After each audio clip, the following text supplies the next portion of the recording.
అందరికీ జై భీమ్ లాల్ సలాం.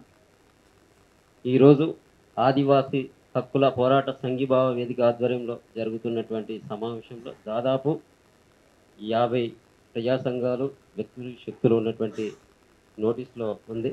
నిజంగా ఈ కార్యక్రమానికి ముందడుగు వేయడం అనేది సంతోషకరం. ఇప్పటికే దేశవ్యాప్తంగా సిపిఐఎంఎల్ లిబరేషన్ పార్టీ ఆపరేషన్ కగార్కు వ్యతిరేకంగా పోరాటం కొనసాగిస్తూ ఉంది.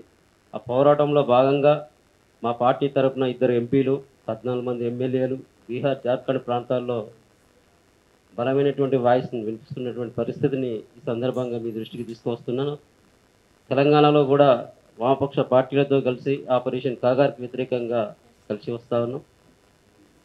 ముఖ్యంగా కేంద్ర ప్రభుత్వం తన ఫాసిస్ట్ విధానాలని ముందుకు తీసుకెళ్లడంలో భాగంగా ఈ దేశాన్ని హిందూ రాష్ట్రంగా ప్రకటించేటువంటి ప్రకటనలో ఆ కుట్రలో భాగంగానే అందుకు అడ్డంకిగా ఉన్నటువంటి కమ్యూనిస్టులను ముఖ్యంగా మావోయిస్టులను టార్గెట్ చేస్తూ చంపేటువంటి ప్రయత్నం చేస్తూ ఉంది.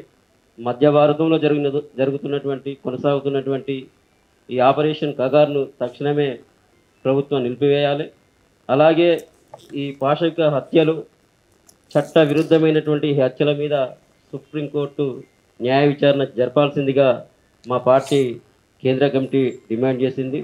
ఈ మధ్యనే 3 ప్రకటనలు విడుదల చేయడంతో పాటు కేంద్ర కమిటీ సమావేశాల్లో కూడా తీర్మానం చేయడం జరిగింది. మేము వచ్చే నెల మొదటి వారంలో ఎంపీ రాజారాం సింగ్ గారిని ఇక్కడికి తీసుకొచ్చేటువంటి ప్రయత్నం చేస్తూ ఉన్నాం. ఆ ప్రయత్నాల్లో కూడా ఈ కార్యక్రమం మీదనే కార్యక్రమం తీసుకోవాలనేటువంటి ఒక ఆలోచన రాష్ట్ర కమిటీగా చేశాం. ఆ కార్యక్రమాన్ని కొనసాగిస్తాం. అలాగే మీరు చేసేటువంటి పోరాటాల్లో మా పార్టీగా మా ప్రజా సంఘాలుగా కలిసి వస్తామని ఈ సందర్భంగా గుర్తు చేస్తూ సెలవు.